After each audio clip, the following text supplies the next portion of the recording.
assists.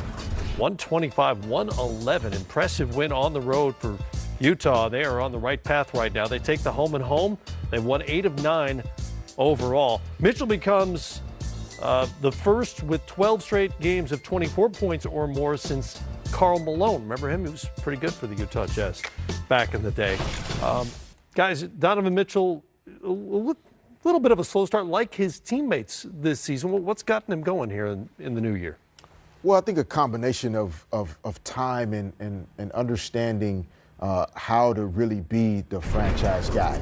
I think last year in his rookie season, he surprised everyone. I don't think any of us anticipated the impact that he would have on this roster, really becoming the guy that they trusted with the ball in his hands.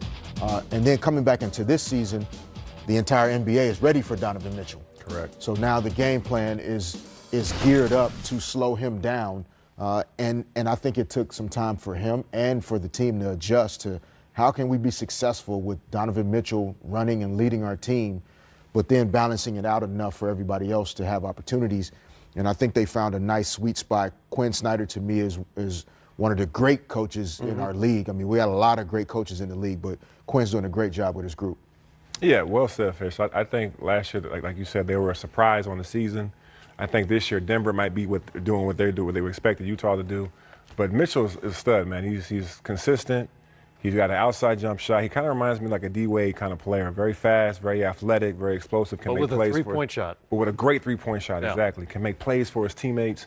And then you see them starting to figure it out. Gobert's playing very well. He might make the All-Star team. You see them climbing in the ladder. We were talking about this off air. Utah's now in 7th spot and continue to climb before the All-Star break. So Utah playing very good basketball, which they usually do, and a lot of credit to Quinn Snyder. Mitchell's averaged 30 a game, 47% from the field, 40 from three-point range over his last 10 games.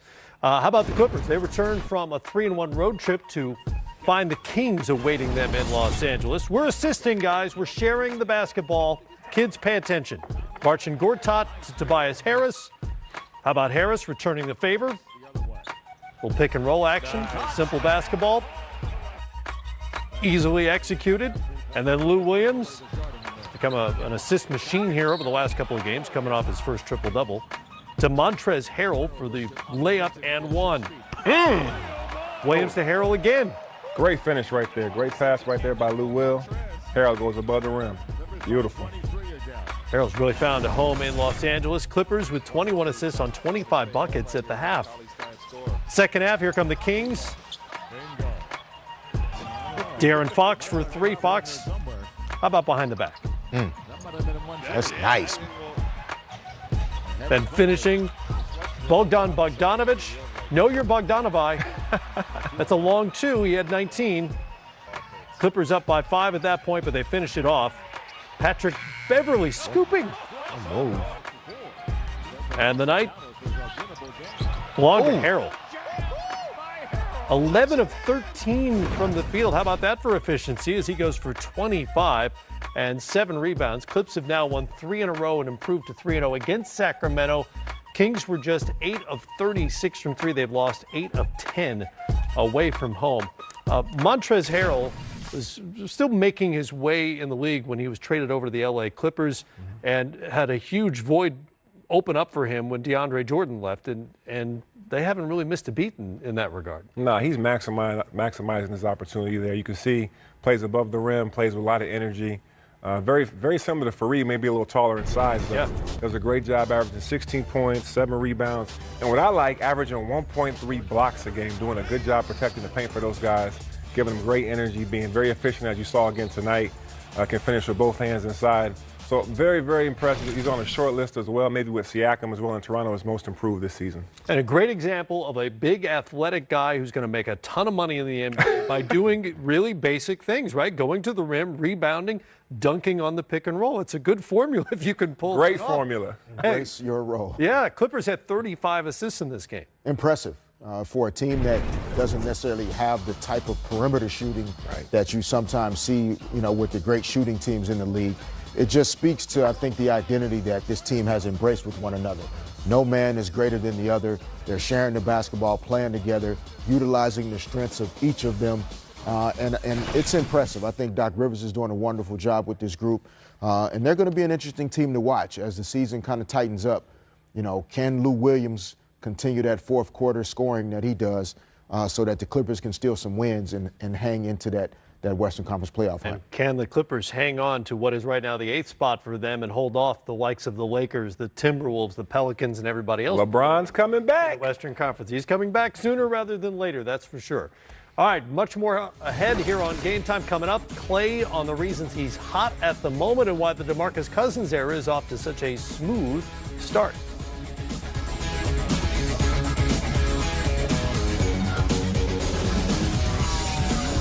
Got a Christmas gift this year, the return to form for one of the Splash Brothers. Klay Thompson's efficiency and percentages have been surging since Christmas Day. He explains why and more in this interview with 3D.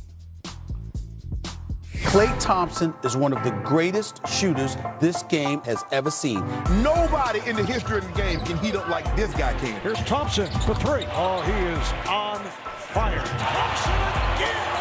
Klay Thompson is 10 for 10 from three-point range. An incredible performance. I want to go back to early in the season. There was so-called some slump you were supposed to be in. Shooters shoot. What's so much different now? I think we're at full strength. I think my game kind of is intertwined with how the team's doing as far as ball movement, flow, pace, all those things. Because when we're playing with great pace and flow, I don't really have to take contested shots. I think my shot quality goes up greatly. And that's what happens when you play with great players. My game just meshes well. We were moving the ball well and we're playing at a high level. Do you guys get enough credit for being so talented and so unselfish? I think people have just gotten used to it. I think our style that we have played these last, 5-6 years have got people accustomed to seeing us hit the backdoor cutter, make the extra pass, hit the open man. We might not get enough credit for it, but I know people love to watch it. It's more fun to be a part of, and people are just used to it at this point. They just are used to the Warriors, having a 35 assist night with 10 turnovers and, blowing out the competition, but it's harder than it looks. Speak about turnovers. Is that one thing now that pretty much half the season is gone, you guys are starting to tighten up a little bit, just taking better care of the ball? We do this every year. We always start out the year playing a little sloppy, and then Steve always yells at us, brings us back into practice, has us doing passing drills, jump stop, pivot, chest pass. But he always reiterates, the simple leads is spectacular. And he always tells us when we just make that simple play, 4 or 5 possessions from then, you're going to hit a home run. That's when beautiful plays happen, whether it's an alley-oop to KD, Steph 35-foot pull-up in transition, Draymond throwing a couple oops, Andre catching them. That's when those happen. The boogeyman, Mr. DeMarcus Cousins, is back from an Achilles injury. Here's Durant with it around the screen by Cousins. Big roll. Goes there. Welcome back to Marcus Cousins. Seen him in practice with rehab to get to where he is now, and now he's on the floor. What's so different? When he was in Sacramento, he kind of had to take the team on his shoulders for them to just be above 500. No offense, but I don't think he's played with this much talent unless it was Team USA. So the floor is open for him, and he is so unselfish as far as setting screens, making the extra pass. He's just really smart, too. If I'm coming off him for DHO, he's going to position himself so the defender has to go around him. Using his big body, coming off screens, him being able to stretch the floor, knock down threes is such an underrated factor for us. And just being a great basketball player, and he will make the right play. Well, Klay has some of the most red-hot records we've ever seen. Most points in a quarter, most threes in a game, tied for most threes made in a row, 10 in a game, and the 60 points on those 11 dribbles. Real quick, Rip, which one of these impresses you most? Well, the 10 straight threes. I think for me as a player, it's hard to make 10 threes, but to make your first 10 threes, I think that's very impressive to myself. GA, when you look at Boogie coming in and adding another weapon to this offense and the fact that 86% of their baskets when he's on the floor are assisted. Yeah. And then the Wizards were like, okay, we're going to crowd the three-point line and not give them that. And that didn't work. So why did that not work as an approach against the Warriors to crowd the three-point line? Well, I do think that has to be a part of your game plan to have success against them. And to your point, it didn't work for the Wizards, or it didn't work really for the Celtics, but it gave them a chance. And it's going to be important. The problem, though, is you're talking about arguably the highest basketball IQ team that you're going to see collectively. And here, they just take advantage. You overplay, taking away the three. I'll just go in and give me a little quick layup. Again, the ball movement, the spacing, the movement without the ball. And what they do a great job of is every aspect of their offense is the option. And they all make the right reads on these plays, and again, understanding weak side there, you're not going to leave Clay and you're not going to leave Steph, so that just creates an easy opportunity for that pick and roll action with Durant and also Boogie Cousins. So they're just, I think that's the thing that people didn't talk enough about when you look at Cousins coming over and also Durant. Those guys just weren't great players. They were high IQ guys. Like, they also have an ability to play without the basketball. They can make all the plays out on the floor. And Boogie doesn't have to Clay's point, he doesn't have to get 25 and 13. If he's getting 17 and 7 for them, that's the equivalent of him getting 25 and 13 on another team because of all the talent they play with. And he becomes another guy that you have to account for defensively. And when you look at the spacing they create, man, they become almost unguardable at times when they're clicking. Rip, when you look at the Warriors and their adjustments offensively, that's easy to see. But defensively against Boston, they also made some adjustments in that game. Oh, yeah, people forget how great of a defensive team this team is. I mean, when you look at the numbers, they slipped a little bit from the previous 2 years. But this is a team that really kind of gets at it. And it starts with Klay Thompson and his ball pressure.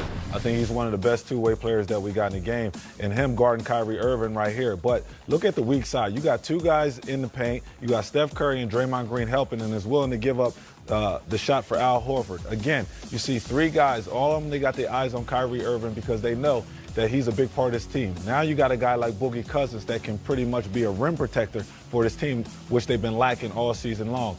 Again, put Kyrie in pick and roll, the big stays out, Looney stays there until Livingston can get back. Boogie now has to guard too.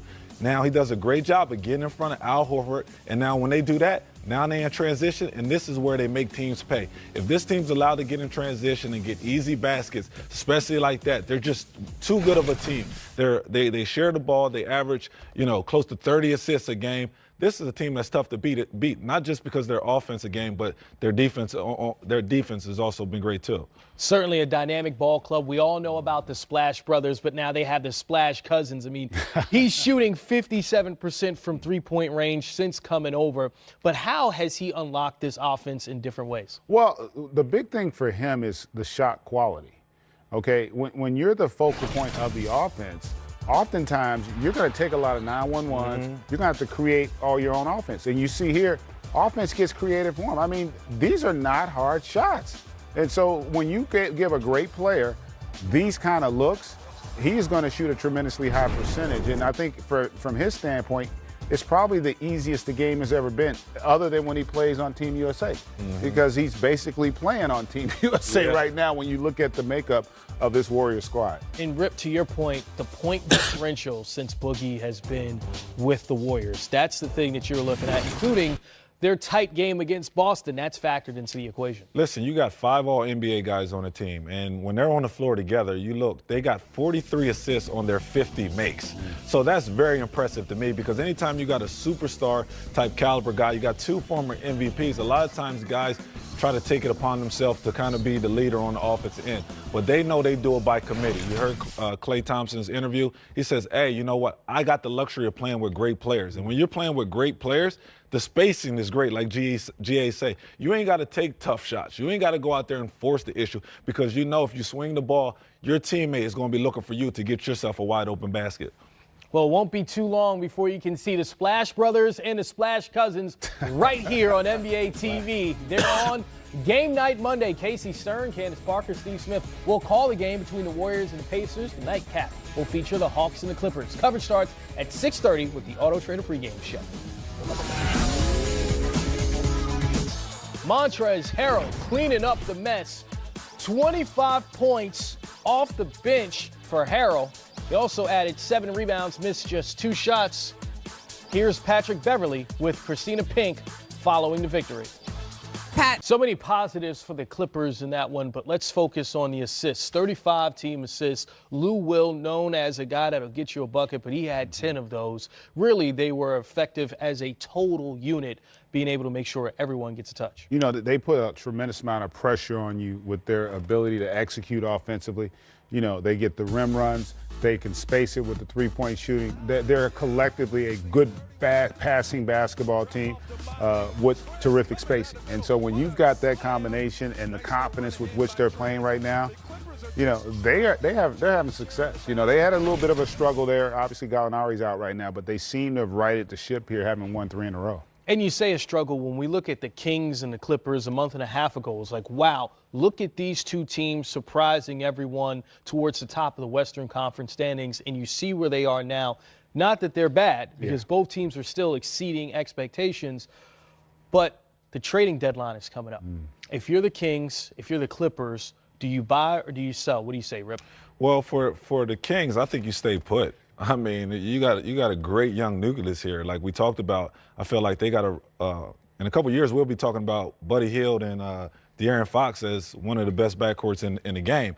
And I think they complement each other. You got one guy that dominates the ball in Fox, and then you got Buddy Hield just coming off pin downs and screens and things like that. And you got a young Bagley out there still trying to find his way around the league. So if I'm the Kings, I'm staying put. Maybe add a couple veterans for the locker room, you know, so they can understand how to win and win big games. I mean, we've seen it early in the season. Some games they'll have big leads and they'll give them up and end up losing the game. So I think if you're the Sacramento Kings, you got to stay put with this young team. And the thing about it is they're not in a scenario where they've got championship aspirations. So in essence, to Rip's point, they're playing with the house's money. Yeah. So, like, if this is a team that somehow finds himself in the postseason, that's a confidence boost that you give this young crew, because ultimately that's the ultimate validation as a player, team-wise, is confidence. If you make the postseason with that young core, like, then they go to another level. And so I want to just see progress if I'm Sacramento. I'm not necessarily looking to change anything in terms of what we're doing, because we're a competitive team with our young core nucleus. I don't want to disrupt that right now. And they seem to be all guys that get it. Yeah. Like, there's no issues in their locker room. They don't have any malcontents. They got guys that come to work every day with their hard hat that want to get better. So Sacramento, in essence, they're in the perfect situation. They're ahead of expectations right now. They got a great young core nucleus that they just want to continue to develop, because at some point, Golden State's not going to be Golden State. Now, that may not happen for a couple years, but eventually there's going to have to be a new kid on the block. We see it in the Eastern Conference right now, and you see how many of those teams are taking another step. I think Sacramento is kind of indicative of that, and they are heading in the right direction. Taking a step back, you mentioned the Clippers and the depth that they have, because Danilo Gallinari not playing right now, Montrezl Harrell able to give you 25 off the bench. When you look at the fact that the Clippers can rely on bench guys like Montrezl and like Lou Will, does that make them, you look at them as a team that could make the playoffs out west? Absolutely. You know, I thought they'd have a chance, but they've exceeded my expectations as well. I mean, in part because of how good Harrell has played for them. Obviously, Lou Williams is a six-man-of-the-year candidate every year. But then you look at how good Tobias and Gallinari have played. The fact now Beverly and Bradley are healthy. Maybe if they can, because remember, they really haven't been very good, that backcourt. So now if you start getting consistency out of those two, this becomes a much scarier team. I think everybody, when you look at that Western Conference, there's Golden State and there's everybody else. And so if you're the Clippers, you're like, we can beat anybody 4 times in a 7-game series. And they've been doing it by committee. I mean, we're so used to the Los Angeles Clippers, you know, doing it just going through 2 guys, Blake Griffin and Chris Paul. So Doc Rivers had to change his offensive schemes. And now you got a lot of guys that played on multiple teams and now actually found a home. And they love playing with each other. And when it showed last year, because they came out and played hard every game. They didn't have the talent, but they played hard each and every night. And now they're starting to figure it out. Tobias Harris is coming into his own. Lou Williams has been doing what he's been doing his whole career. But now he's not just a scorer, he's a playmaker. He went out and had 10 assists today. And then you got Harold just came in and just puts his energy, his athletic ability, imprint on the game, and he's been great for them also. So the Clippers and the Kings, 2 teams out west still fighting for playoff position. Out east, the Cleveland